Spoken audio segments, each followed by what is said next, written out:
중국 저장성 자시시의 3층 집 다락방에서 해골을 발견한 노부부가 당황하여 경찰에 신고했습니다. 사망자는 남성이었으며 최소 10년 전에 사망한 상태로 신체 일부가 절단된 채로 발견되어 잔인한 살해가 의심되었습니다. 해골이 발견된 지역 주민들은 충격을 받았고 정확히 무슨 일이 일어났는지 궁금해했습니다. 오늘 우리는 가해자의 잔혹함과 범행 동기로 인해 중국의 대중과 언론에 충격을 준 사건을 소개합니다. 세부 내용을 확인하기 전에 좋아요와 구독, 알림 설정을 잊지 말아주세요. 새로운 영상들을 놓치지 않으실 겁니다. 이 이야기는 중국의 실제 범죄 사건을 바탕으로 합니다. 3월 7일 쉬씨와 그의 아내는 이상한 냄새를 자주 맡아 다락을 청소하러 올라갔습니다. 그 이전에 부부의 집 주변에서 악취가 났지만 그들은 오랫동안 참아왔습니다. 처음에 쉬씨 부부는 냄새가 이웃집 근처의 쓰레기와 폐기물로 가득 찬 운하에서 나는 줄 알았습니다.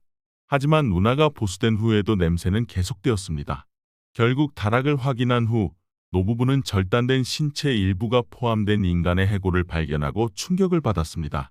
쉬씨 부부는 신속하게 상황을 경찰에 신고했고 경찰은 소식을 받고 곧바로 현장에 도착했습니다. 현장에서는 녹슨 도끼, 전화선, 부패한 옷 등이 발견되었으며 오래 방치된 흔적이 있는 낡은 천 조각들도 있었습니다.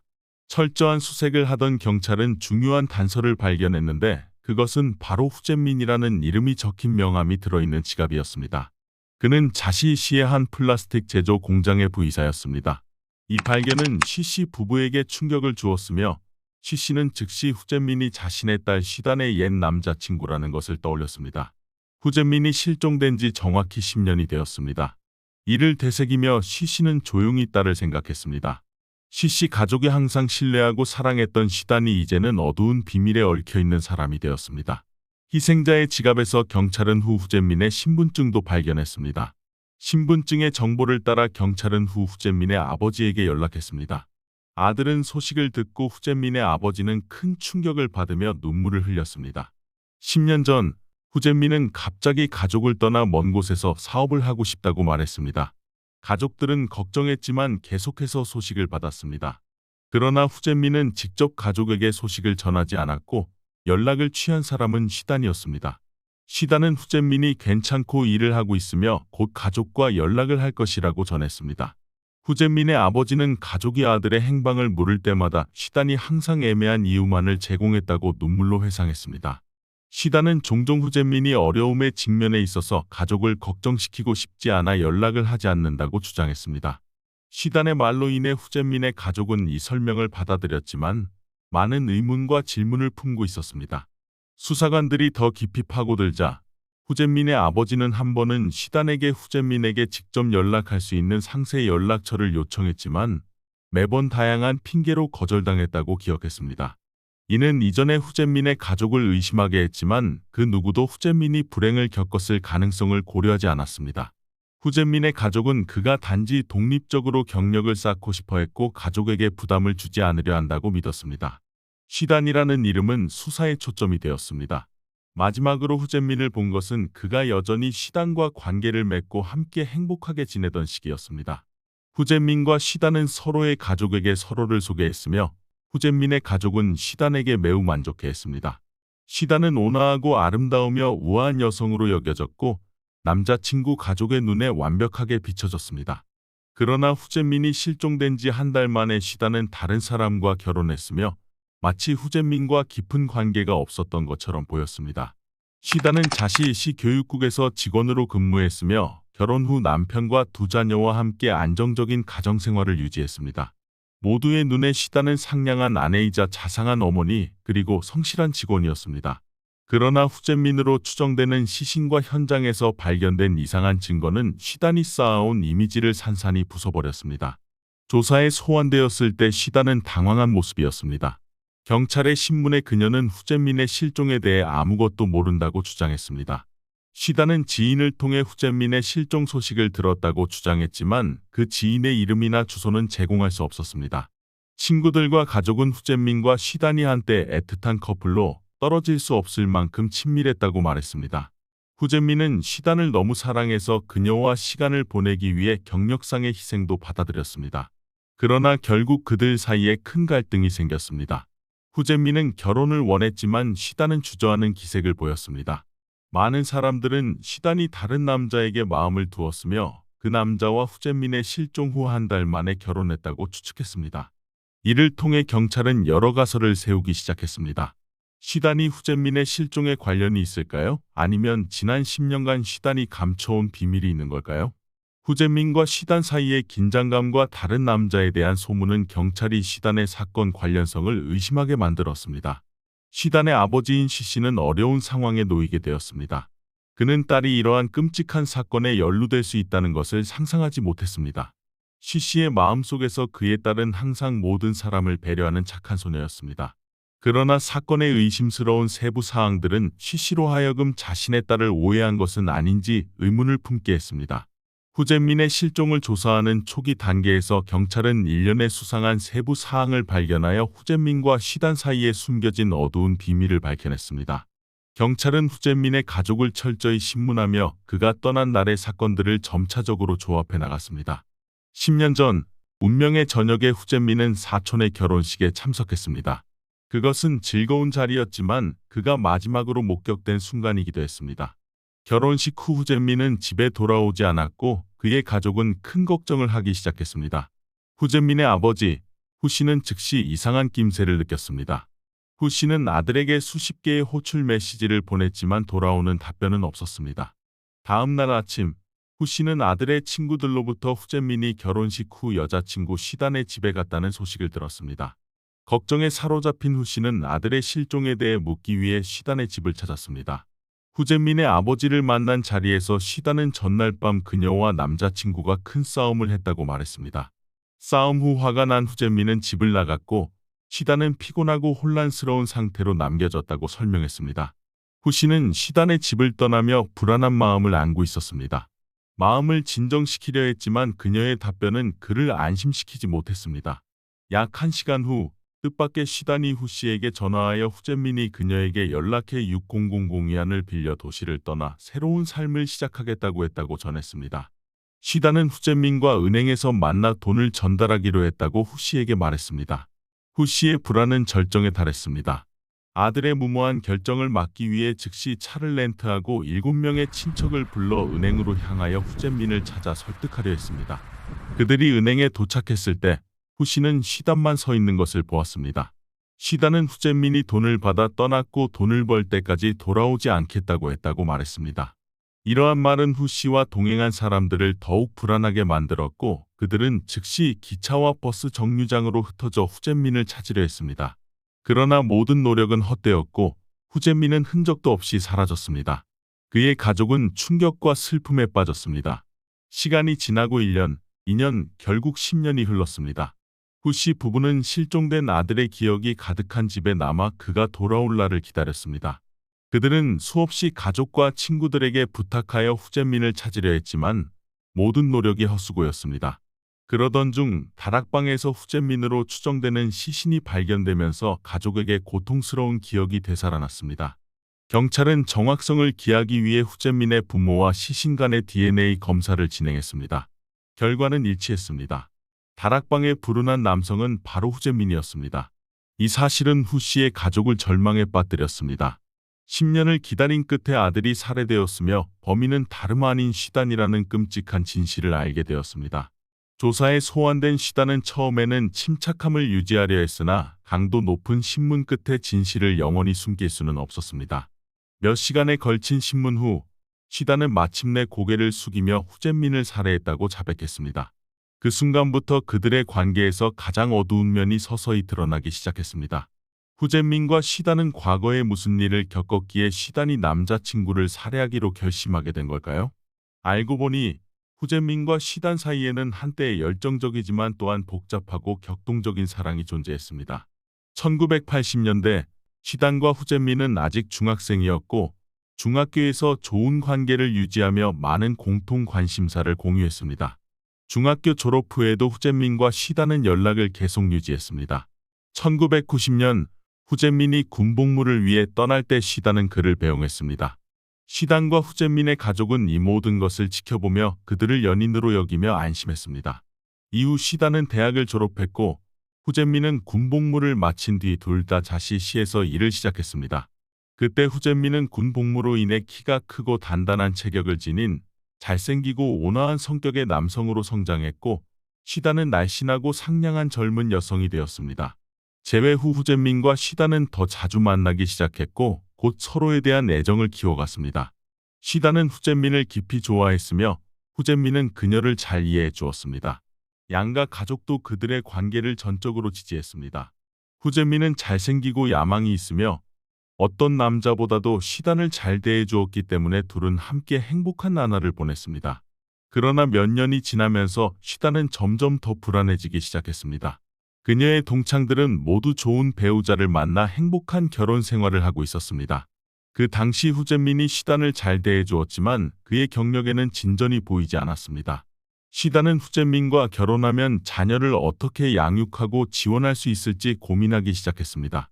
그래서 1996년 12월 초 어느 날 후젠민이 시단에게 결혼 이야기를 꺼냈을 때 그녀는 망설였습니다. 후젠민은 그녀에게 왜 주저하는지 물었습니다. 처음에 시단은 그에게 이유를 밝히고 싶지 않았지만 그가 거듭 물어보자 결국 자신의 생각을 털어놓았습니다. 시단은 그에게 가정을 부양할 경제적 여건이 부족하다고 솔직하게 말했습니다. 그녀는 안정된 직업을 가지고 가족을 부양할 수 있는 남편이 필요하다고 했습니다. 이러한 말은 후젠민의 남성 자존심에 큰 상처를 주었고 그들 사이에 말다툼이 벌어졌습니다. 결국 후젠민은 화가 나서 다른 곳으로 일을 하러 가겠다고 선언하며 성공하게 되면 울며 자신에게 결혼을 요청하지 말라고 시단에게 말했습니다. 그 순간부터 후젠민은 시단을 떠났습니다. 시단은 목소리를 높인 자신을 알았지만 걱정하지 않았고 그저 손에 얼굴을 묻고 울었습니다. 그때 시단은 후젠민처럼 온화하고 사랑스러운 사람이 분명히 돌아올 것이라고 믿었습니다. 하지만 시단의 증언에 따르면 그날 후젠민이 떠난 후 그녀는 다시는 그에게서 소식을 듣지 못했다고 합니다. 그날로부터 열흘 이상 지나고 나서야 후젠민의 가족이 시단을 찾아와 그가 떠났다는 사실을 알게 되었습니다. 시단은 크게 울며 그들과의 갈등을 후젠민의 가족에게 이야기했고 얼굴에는 싸움 중 후젠민에게 맞아 생긴 자국이 있었습니다. 시단의 말을 들은 후젠민의 가족은 상당히 미안해하며 그녀를 안아주고 위로했으며 후젠민의 잘못을 꾸짖었습니다. 그 이후로 후젠민의 실종으로 인해 시단은 그의 가족과의 연락이 점차 줄어들었습니다. 얼마 지나지 않아 시단은 자신을 깊이 사랑해주는 다른 남자를 만났고 결혼을 결심했습니다. 시단의 남편은 경제적으로 여유가 있는 공무원이었고 둘은 행복하게 결혼해 얼마 후 아들을 낳았습니다. 후젠민의 실종은 그가 가족과의 관계를 끊기 위해 자취를 감춘 것으로 보였습니다. 그러나 3월 7일 시단의 부모가 다락을 청소하다 그녀의 옛 남자친구의 해골을 발견하게 되었습니다. 어둑한 조사실에서 시단은 경찰의 날카로운 시선 앞에 앉아 있었습니다. 결국 심리적 압박에 못 이겨 그녀는 10년간 숨겨왔던 비밀 이야기를 털어놓기 시작했습니다. 모든 것은 사랑에서 시작되었으나 그 사랑은 계산과 가족의 압박에 의해 지배되고 파괴되었습니다. 시단과 후젠민은 한때 아름다운 사랑을 나누었습니다. 그들은 함께 수년을 보내며 잊을 수 없는 추억을 만들었지만 그들의 가정 배경 차이는 보이지 않는 장벽으로 자라나기 시작했습니다. 경찰의 신문을 받는 동안 시단은 그녀의 어머니가 후젠민을 반대했다고 밝혔습니다. 시단은 은퇴한 고위 공무원의 가정에서 자란 반면 후젠민의 가족은 단층 타일 지붕에 오래된 작은 3칸짜리 집을 소유한 평범한 가정이었습니다. 시단의 어머니는 딸의 풍요로운 미래를 바라는 마음에서 처음에는 후젠민을 좋게 봤지만 그의 경력 발전이 더딘 것을 보고 태도를 바꾸었습니다. 시단의 어머니는 그녀에게 안정적인 직장을 가진 특히 공무원으로 일하는 남자를 남편으로 택하라고 조언했습니다. 어머니의 지속적인 압박은 시단에게 큰 부담이 되어 그녀로 하여금 자신의 선택에 의구심을 갖게 만들었습니다. 시단이 아직 후젠민과 사귀고 있을 때 그녀의 어머니는 다른 남자를 소개했습니다. 그 남자는 공무원으로 안정된 직업과 부유한 가정 배경을 가지고 있었고 이후 그는 시단의 남편이 될 사람이었습니다. 시단은 여전히 후젠민에게 애정을 느끼고 있었지만 어머니의 설득과 두 남자의 가정 배경 비교에 지쳐 결국 어머니의 뜻을 따르게 되었습니다. 시단은 후젠민과 헤어질 용기가 없어 두 남자와 동시에 교제하기 시작했습니다. 시단은 언젠가 모든 것이 자연스럽게 해결될 것이며 고통스러운 결정을 내리지 않아도 될 것이라 생각했습니다. 그러나 일은 시단이 예상한 대로 진행되지 않았습니다. 후재민의 사촌 결혼식 날, 한 친구가 며칠 전 시단이 다른 남자와 결혼 사진을 찍는 모습을 보았다고 그에게 말했습니다. 이 사실은 후재민에게 큰 충격으로 다가왔고 그는 곧바로 시단의 집으로 차를 몰고 가 분노와 상심에 찬 채 그녀를 찾아갔습니다. 후재민은 시단을 보자마자 끊임없이 질문하며 설명을 요구했습니다. 그 순간 시단은 결국 솔직하게 다른 남자와 결혼하기로 결정했음을 고백할 수밖에 없었습니다. 그녀는 증거로 결혼 사진까지 보여주었습니다. 결혼 사진은 후재민의 가슴에 비수처럼 꽂혔고 그는 감정을 억누를 수 없었습니다. 절망에 빠진 후재민은 시단에게 마지막 기회를 달라고 간청했지만 시단은 이미 마음을 굳힌 상태였고 더 이상 미련을 갖고 싶지 않았습니다. 후재민의 절망에도 불구하고 시단은 흔들리지 않기 위해 냉정한 척하며 침묵을 지켰습니다. 더 이상의 희망이 없음을 깨달은 후재민은 마지막으로 절망의 참말을 남겼습니다. 그가 이별한다면 더 이상 살고 싶지 않다고 했습니다. 그러자 시단은 그에게 수면제를 담은 병을 건네며 도전하듯 먹으라고 했습니다. 뜻밖에도 분노와 슬픔에 휩싸인 후재민은 20알이 넘는 수면제를 삼켰고 배신당한 남자의 마지막 외침을 남겼습니다. 잠시 후 후재민은 침대에 쓰러져 의식을 잃었습니다. 남자친구가 의식을 잃는 것을 보며 시단은 두려움에 사로잡혔습니다. 그 순간 시단은 잠시 경찰에 도움을 요청할까 생각했지만 그 후의 결과가 두려워 멈추었습니다. 시단은 사건이 드러나는 것을 원치 않았습니다. 패닉 상태에서 그녀는 오래된 전화선을 찾아 충격적인 결정을 내렸습니다. 시단은 후재민의 목에 전선을 감아 그가 다시는 일어나지 못하도록 확실히 했습니다. 그 후 그녀는 남자친구의 시신을 침대 아래에 숨기고 자신이 저지른 범죄를 받아들이려 애썼습니다. 그 후 시단은 모든 흔적을 재빨리 지우고 후재민의 가족이 그에게 연락하지 못하도록 호출기를 파괴했습니다. 다음 날 시단은 침착하게 후재민의 아버지에게 전화를 걸어 남자친구가 먼 곳으로 일을 떠나기로 했고 돈이 필요해 도시를 떠나려 한다는 이야기를 지어냈습니다. 시단은 최대한 자연스럽게 행동하며 단지 후재민의 말을 전하는 것처럼 보이려 했습니다. 후재민의 가족은 정교하게 꾸며진 속임수에 빠졌고 한때 신뢰하고 소중히 여겼던 시단을 의심하지 않았습니다. 며칠이 지나고 사건이 조용해지자 시단은 아무도 후재민의 실종에 주목하지 않는 것을 깨닫고 더욱 대담하고 끔찍한 행동을 결심했습니다. 시단은 피해자의 시신을 숨겼습니다. 집에 아무도 없을 때를 이용해 그녀는 오래된 도끼를 사용해 시신을 작은 조각으로 나누었습니다. 시단에게 운이 좋게도 그녀의 집은 종종 가정 쓰레기 냄새로 악취가 나는 작은 강 옆에 위치해 있어 시체 냄새를 가릴 수 있었습니다. 시단은 신체 일부를 거의 사용되지 않는 다락방에 숨겼고 시간이 지나면서 모든 것은 잊혀져 갔습니다. 시단의 범죄는 시간이 지남에 따라 완전히 묻힌 듯 보였지만 운명은 그렇지 않았습니다.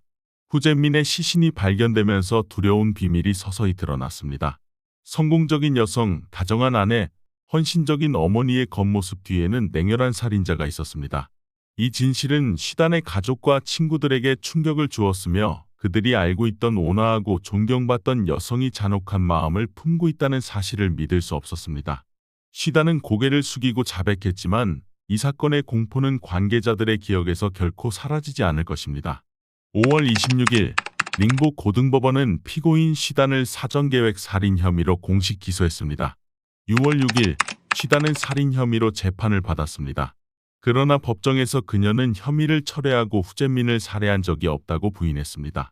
시단은 자신과 후재민이 연인 관계가 아니었으며 후재민이 자신을 괴롭히고 폭행했다고 주장했습니다. 시단은 전화선으로 피해자를 교살한 사실을 부인했습니다. 그녀는 후재민이 스스로 수면제를 20알 삼켰고 침대에 쓰러진 뒤 아침에 사망했다고 진술했습니다. 시단은 후재민이 자신을 위협하려고 수면제를 가져왔다고 주장했습니다. 시단은 후재민의 시신이 자신을 두렵게 했으며 어떻게 해야 할지 몰라 도끼를 사용해 처리했다고 말했습니다. 조사 과정에서 시단은 전화선을 이용해 후재민의 목을 졸랐다고 인정했으나 법정에서는 전화선을 시체가 든 가방을 묶기 위해 사용했다고 주장했습니다. 초기 조사 과정에서 8차례의 신문 끝에 경찰은 후재민이 수면제를 먹은 후 시단이 전화선으로 그의 목을 꽉 조여 숨이 멈추게 하여 사망한 것으로 확인했습니다. 그러나 사건의 중대성으로 인해 고등법원은 당시 시단에 대한 최종 판결을 내리지 않았습니다. 6월 7일 법원은 1심 판결을 통해 시단에게 사전계획 살인죄로 사형을 선고했습니다. 그러나 시단은 판결을 받아들이지 않고 저장성 대법원에 항소했습니다. 6월 30일 저장성 대법원은 시단의 항소를 기각하고 원심 판결을 유지했습니다. 이 사건은 중국에서 수년간 여론을 흔들어온 사건이며 오늘 여러분과 함께 나누고자 했습니다. 오늘 이야기를 들어주셔서 감사합니다. 좋아요와 구독, 알림 설정을 하셔서 채널에 더 많은 흥미로운 사건을 놓치지 마세요. 더 나은 영상을 제공하기 위해 여러분의 의견과 피드백을 남겨주세요. 감사합니다. 다음 영상에서 뵙겠습니다.